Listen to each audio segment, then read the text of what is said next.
أعوذ بالله من الشيطان الرجيم.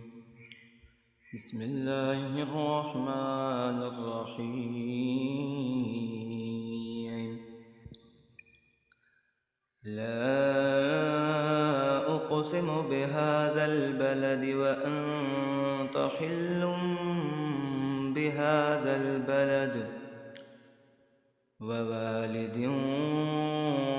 وما ولد لقد خلقنا الإنسان في كبد أيحسب أن لن يقدر عليه أحد يقول أهلكت مالا لبدا أيحسب أن لم يره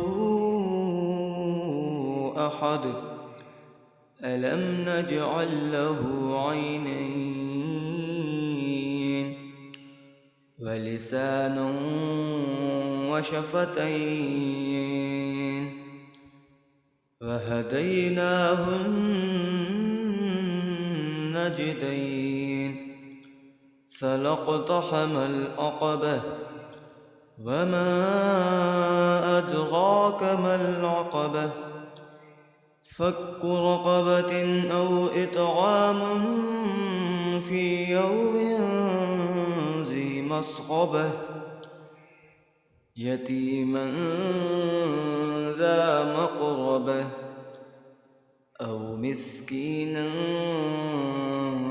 ذا متربة ثم كان من الذين آمنوا وتواصوا بالصبر وتواصوا بالمرحمة أولئك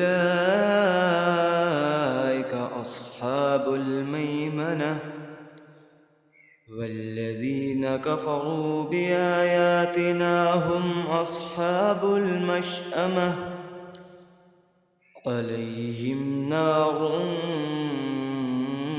مؤصدة.